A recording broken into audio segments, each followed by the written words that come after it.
అటు దిశండి. ఎంత అరాచకం అండి ఇది. ప్రెస్ని భయపెట్టారు, రాజకీయ నాయకుల్ని కార్యకర్తలను భయపెట్టారు, యూనియన్స్ని భయపెడుతున్నారు, ఆఫీసర్స్ని భయపెడుతున్నారు. ఇది చాలా దుర్మార్గం. అందుకే కోరుతున్నా, ఇది మనందరి ఎన్నికలు. గెలవాల్సింది పార్టీలు కాదు, అభ్యర్థులు కాదు, రాష్ట్రం గెలవాలి, తెలుగు జాతి గెలవాలి. అందుకే నేను వినూత్నంగా మీ అందరి అభిప్రాయాలు తీసుకుంటా.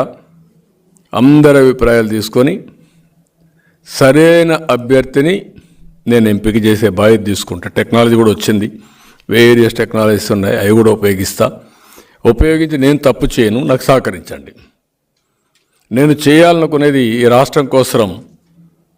ఈ ఎన్నికల్లో చాలామంది నాకు కనపడిన వాళ్ళు కూడా ఒకటే చెప్తున్నారు, ఈసారి కానీ మాకు తెలుగుదేశం అంటే ప్రత్యామ్నాయం రాకపోతే, వేరే ప్రభుత్వం రాకపోతే ఇంకా మేము ఆ రాష్ట్రం మీద ఆశ వదులుకోవాల్సి వస్తుంది, ఇంకా ఆ రాష్ట్రానికి వచ్చే పరిస్థితి కూడా ఉండదనే పరిస్థితికి వచ్చేసారంతా. కాబట్టి ప్రజలందరూ ఆలోచించుకోవాల్సిన అవసరం, మీరు చర్చ చేయాల్సిన అవసరం ఉంది, మౌత్ టు మౌత్ డిస్కస్ చేయాల్సిన అవసరం ఉంది. కడానం ప్రభుత్వాన్ని కూడా నడిపించే పార్టీని కూడా ముందుకు తీసుకుపోయే బాధ్యత మీది. నేనేదో డబ్బులు ఖర్చు పెట్టాలని చెప్పలేదు. ప్రజాబలాన్ని మీరందరూ కూడా సమకూర్చే బాధ్యత ప్రతి ఒక్క పౌరుడి పైన ఉంది. ఈ రాష్ట్రంలో పుట్టిన ప్రతి ఒక్క వ్యక్తి, నువ్వు ఏ ఊరిలో ఉన్నా ప్రపంచంలో, ఈ జన్మభూమి రుణం తెచ్చుకోవడానికి ఒకప్పుడు నేను పిలిపించాను. జన్మభూమి పిలుస్తుంది, రా కదిలి రా అని జన్మభూమి కార్యక్రమాన్ని చేపట్టాం. ఇప్పుడు నేను మళ్ళా మిమ్మల్ని కోరుతున్నా, ఎక్కడున్నా మీరందరూ కూడా సంఘీభావాన్ని తెలియచేయాలి, సహకరించాలి, మీరందరూ కూడా పనిచేయాలి.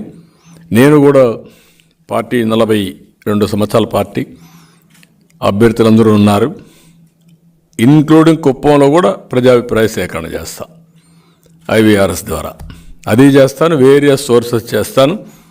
నేను ఎక్కడ తప్పు చేయకుండా వీలైనంత వరకు ప్రజల ఆమోదం, వాళ్ళ క్యాండిడేట్ని చూసి తాడేపల్లి ఆమోదం, మా క్యాండిడేట్ ప్రజా ఆమోదం, రేపు జరగబోయే సైకో జగన్కి, రాష్ట్ర ప్రజలకి మళ్ళీ అందరం కలిసి పోరాడి ఈ రాష్ట్ర భవిష్యత్తును కాపాడుకుందాం.